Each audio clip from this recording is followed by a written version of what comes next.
আজ ঈদের দিন সাতক্ষীরা খুলনা মহাসড়কটি অনেকটাই ফাঁকা। আর এই ফাঁকা সুযোগেই মোটরসাইকেল বাইকাররা গাড়ি চালাচ্ছেন, কিন্তু অত্যন্ত স্পিডে। আমরা এখন দেখতে পেলাম কয়েকটি গাড়ি গেল অনেক স্পিড। আসলে ঈদটা সবার জন্য আনন্দের। এই ঈদটা কোনোভাবেই যেন শোকে পরিণত না হয়, এদিকে আমাদের সবাইকে সতর্ক থেকে বাইক চালাতে হবে।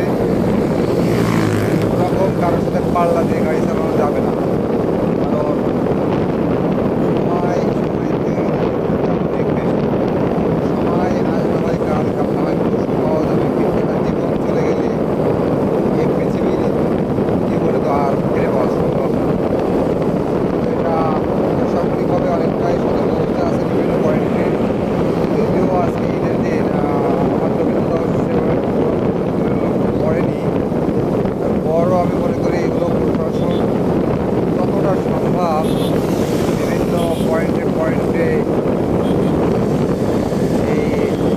এই স্পিডের গতির বাইকগুলো থামিয়ে যাতে এদেরকে বন্ধ করার চেষ্টা করে, তাতে আমার মনে হয় বিষয়টা ভালো হয়।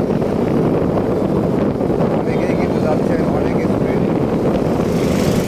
আসলে জীবন তো একটাই, সতর্ক থাকতেই হবে। তো আমি মনে করি একজন সতর্ক থাকলে হয় না, আমার কথা আপনি সতর্ক আছেন, আর একজন চাইতে এসে আপনাকে লাগাই দেবে, আপনার গায়ে আঘাত করবে। তাতে করে কিন্তু দুইজনের দোষ না, দোষটা কিন্তু একজনের, কিন্তু ক্ষতিটা কিন্তু দুইজনের হয়ে যায়।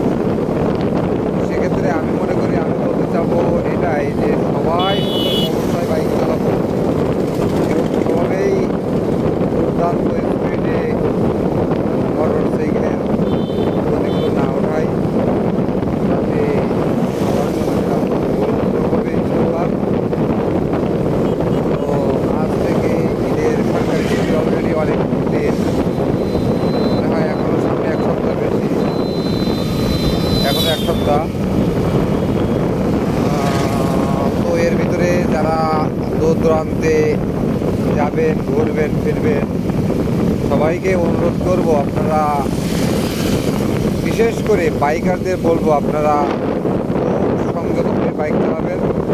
এবং গার্জিয়ান পক্ষকে বলবো আপনাদের সন্তান অনেক আদরের সন্তান, তাদের কাছে বাইক এভাবে তুলে দিবেন না, বিশেষ করে ঈদের সময়। এই সময় অল্প বয়সের ছেলেগুলো এরা কিন্তু অনেক স্পিডে বাইক চালায়, এরা কিন্তু এদের কিন্তু সেই বুঝ এখনো আসেনি। সেক্ষেত্রে গার্জিয়ান পক্ষ একটু সতর্কতা অবলম্বন করবেন। ছেলে আদরের, কিন্তু ছেলে হারাই গেলে তো আর কোনো আদর করার জায়গা পাবেন না। আমার জানা মতে গত বছর 29শে রমজানে একজন পিতা একটা পালসার মোটরসাইকেল কিনছিলেন, তার ছেলে চালাতে যেয়ে দেখে হঠাৎ ট্রাফিক পুলিশ। তো ট্রাফিক পুলিশকে ওভারটেক করে দ্রুতগামীতে যাওয়ার সময় সে ভ্যানে অ্যাক্সিডেন্ট করে মারা গেছিল। তো আজ ঈদের দিন তার ফ্যামিলির কী অবস্থা আপনারাই বলুন। যাক, ভালো থাকেন, সুস্থ থাকেন। আসসালামু আলাইকুম।